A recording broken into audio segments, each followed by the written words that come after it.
When news broke that Niger had entered into a billion-dollar nuclear deal with Russia, it wasn't just another political headline, it was the kind of story that makes you stop, take a breath, and really think about what's happening in our world. This isn't just about money, or even about uranium buried deep in the soil of Africa. It's about power, survival, and a fight for independence in a world that often treats countries like Niger as pawns on a giant chessboard.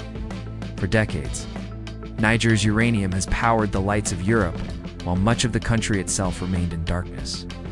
Imagine that for a moment. Your land holds the key to electricity, to modern life, to the very energy that fuels the economies of powerful nations. And yet your own people struggle daily with poverty, blackouts, and underdevelopment. How painful. Contradiction has been Niger's reality for years. It's no secret who benefited most. Western powers, especially France, took the lion's share of the profits, leaving Niger with scraps. Generations of Nigerians have grown up with this bitter awareness. The riches of their land never really belonged to them. So when Russia stepped in with a deal worth billions, it wasn't just another contract signed between two governments. For Niger, it was like breaking out of a cage that had been locked for decades. The symbolism matters as much as the money. It's a statement that says, "We are no longer under your control. We are not your colony, and we will decide who we partner." With that shift in energy politics is enough to make global powers nervous. And believe me, they are nervous. Russia, for its part, knows the value of such a move. It's not only about gaining access to uranium reserves, it's about reshaping alliances and challenging the old balance of power. Moscow has been expanding its influence across Africa, and this deal with Niger is one of its boldest steps yet. For the Kremlin, this isn't just business, it's strategy. Every handshake, every signed page, every dollar involved carries a deeper meaning. It sends a message to the West. You no longer have a monopoly here. Africa is not your backyard anymore, but let's zoom in a little closer, away from the high-level strategies and the headlines that scream about geopolitics. Think of the ordinary people in Niger. Imagine the farmer in Niger'S, the student in Niamey, the miner working in harsh conditions far from his family. To them, this deal represents hope that maybe finally the wealth of their country will bring something back home. That maybe new roads will be built, schools will be funded, and electricity will run more reliably. There's a sense of pride too, an emotional lift that comes from watching leaders stand up and choose a path that feels independent, feels theirs. Of course, there's fear mixed in with that hope. The world has seen what happens when small countries defy powerful ones. Sanctions, economic punishments, even covert operations, these are not far-fetched scenarios. They are historical patterns. People whisper about it in cafes and markets, worried that Niger might pay a heavy price for taking this step. The shadow of foreign intervention is always there, hanging over every bold move an African country tries to make. But even with that fear, there's something different in the air now. It feels like courage, and it's not just Niger. Across West Africa, the tide is shifting. Countries like Mali and Burkina Faso are also breaking away from long-standing colonial ties, looking for new partners, exploring their own definitions of sovereignty. When Niger aligns with Russia in such a public and dramatic way, it doesn't stand alone. It becomes part of a growing wave. Leaders like Captain Ibrahim Traoré of Burkina Faso have already shown that this generation of African leadership is not willing to bow easily. And when Niger signs a nuclear deal with Russia, amplifies that message across the continent. Let's talk about the nuclear angle itself for a moment, because that word nuclear always makes people tense. It's not just about bombs and weapons. In fact, in this case, it's not about weapons at all. It's about energy. Uranium is the backbone of nuclear power, and Niger happens to sit on some of the richest uranium deposits in the world. For Russia, this is a golden opportunity to strengthen its nuclear energy sector and secure a steady supply chain. As for Niger, it's a chance to finally harness its resources in a way that could bring revenue and development back home. But nuclear deals come with their own complications, environmental concerns, safety protocols, long-term responsibilities. Those issues can't be brushed aside. and they will matter greatly in the years to come. Still, the emotional heartbeat of this story is about freedom.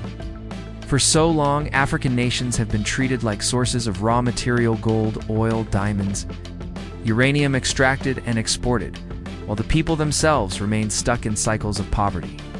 This deal, controversial as it may be, feels like a reclamation of dignity. It's a way of saying, we are more than what you take from us. We are partners in the global game now, not servants. That shift in tone, that change in posture, matters more than outsiders often realize when you look at it through that lens. It's not surprising that Western nations are reacting with shock and unease. For them, Niger's uranium was a quiet guarantee, a resource they thought they controlled. To watch that guarantee slip into the hands of Russia is more than just an economic loss, it's a symbolic defeat. It signals the weakening of an old order. And the truth is, once one country breaks free successfully, others are encouraged to follow. That's the domino effect. Powerful nations fear most. The streets of Niamey might not always echo with discussions of geopolitics, but people. They know what's at stake. They talk about whether this deal will really change their lives, whether it will mean jobs, whether it will mean development. They're cautious but hopeful, skeptical but proud. And pride is a powerful force. Pride can sustain people through uncertainty. Pride can make them endure hardship for the sake of independence.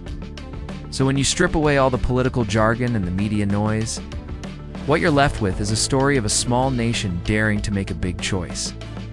A story of people who have watched their land's wealth serve others for too long, and who are now daring to dream of a different future. A story that mixes fear with hope, vulnerability with strength, dependence with defiance. It's messy, it's risky, but it's real. Niger's billion-dollar nuclear deal with Russia marks a bold break from Western dominance. The weight of that decision runs far deeper than politics or paperwork. For decades, Niger has lived in the shadow of Western powers, especially France, whose grip on the country's uranium resources left a bitter taste of exploitation. Imagine being part of a nation that produces the uranium powering the homes, factories, and cities of Europe. Yet your own people live in poverty, struggling to access the very electricity their land helps generate. That contradiction is not just frustrating, it's heartbreaking. It tells an entire population that their sacrifices, their soil, their natural wealth are valued everywhere but at home. So when news spread that Niger had shaken hands with Russia on $1 billion deal, it was more than just a headline, it was a spark of defiance. A shot of adrenaline through the veins of a country tired of being controlled. It felt like a long exhale after years of suffocation. A release of pent-up frustration from a nation that has carried the weight of colonial hangovers and global power games for too long. You could almost sense the pride radiating through conversations. On the streets, in markets, in homes. People felt like their leaders were finally choosing a path that wasn't dictated by former colonial masters, but carved out by themselves. Western dominance over Niger hasn't only been about economics, it's been psychological. For generations, the message was subtle but clear. You're dependent on us. Can't stand without us. You must follow our rules if you want to survive.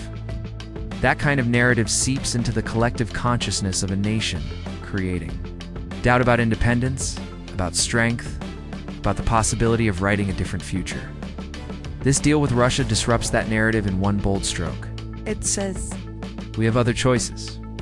We can build new alliances, and we are not afraid to step outside the boundaries others have set for us. Of course, this bold break isn't without risk. History has shown us what happens when countries, especially in Africa, dare to stand up against Western dominance. Sanctions are imposed, aid is cut, pressure mounts from every direction. Like a punishment for daring to think independently. People in Niger know this, and there is an undercurrent of fear that the decision could bring hardship before it brings relief. But alongside that fear is resilience, a quiet determination that maybe enduring the storm is worth it if it means true sovereignty. On a deeper level, this deal represents a turning point in identity. Niger is no longer passively watching as its resources are drained. It's actively deciding who to trust, who to partner with, and how to use its own wealth for its own people. That's powerful. It's not just politics.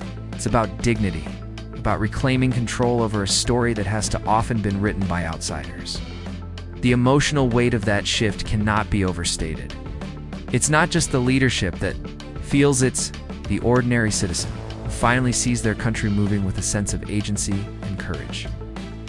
Niger's billion-dollar deal with Russia isn't simply a contract. It's a declaration.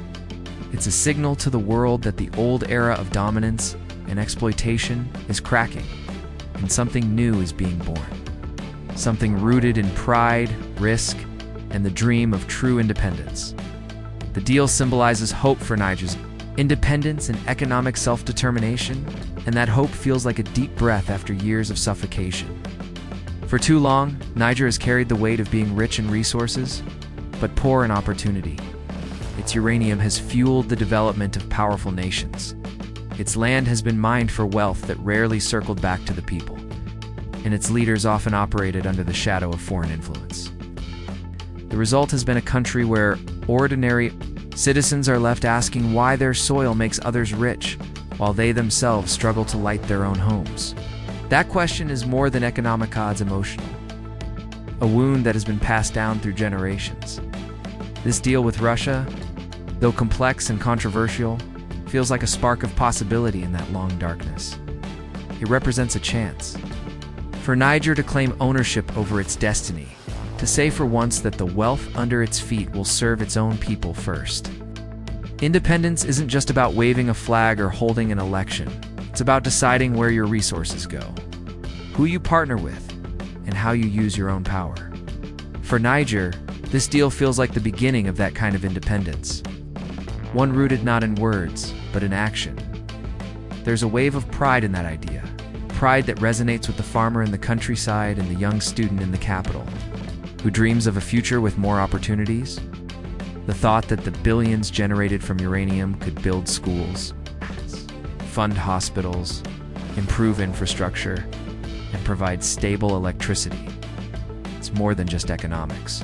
It's the promise of dignity, of finally seeing your nation rise on the strength of its own resources, rather than watching them flow endlessly into foreign hands. People feel it in their bones, that fragile but powerful belief that maybe, just maybe, things can change. But hope doesn't come without caution. There are worries that promises might not turn into reality, that corruption could swallow the benefits, that foreign pressures could sabotage progress. Yet even with those fears, the symbolism of the deal holds strong.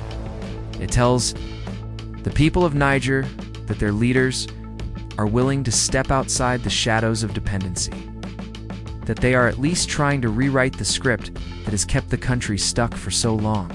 That attempt, that effort, carries its own emotional weight. Economic self-determination isn't only about money, it's about freedom. It's the freedom to decide how your resources are used, the freedom to walk away from exploitative deals, the freedom to shape a future without waiting for permission. For Niger, this deal with Russia is a taste of that freedom, a vision of what life could look like if the country truly owned its wealth. And in a region where so many nations are fighting for the same thing, Niger's move sends a ripple of encouragement. It shows that hope for independence is not a dream too far away, but something that can be grasped. Something real enough to hold on to even in uncertain times. Western powers fear the growing wave of African sovereignty and shifting alliances, and that fear is almost palpable in the way headlines are written and officials speak. For generations, Africa was treated as a place to extract resources, a region where decisions were often shaped not by its own leaders, but by outside forces pulling the strings. Uranium, gold, oil, diamonds. These riches fueled the engines of distant economies, while many African nations remained trapped in cycles of poverty. Now, as leaders in countries like Niger, Mali, Burkina Faso begin asserting their independence more boldly, the old order is trembling. Those who benefited most from the status quo are watching with unease. There's something powerful about watching African nations say no to being treated as colonies in all but name. It's not just political, it's emotional, it's generational. People have long carried the pain of knowing that their ancestors' struggles against colonialism didn't fully end with independence on paper. when modern leaders step forward and realign their countries away from Western dominance. It feels like the unfinished chapters of that struggle are finally being written. That's why the reactions from Western powers are so sharp. They're not only worried about losing resources, they're worried about losing control. Shifting alliances are a natural part of global politics. But when they happen in Africa, the stakes feel higher to the West. A country like Niger choosing Russia over France isn't just a business decision. It's a crack in a system that has been maintained for decades. Crack makes the structure weaker. And every new alliance formed outside Western influence encourages other African nations to consider the same path. That ripple effect is what truly frightens the old powers.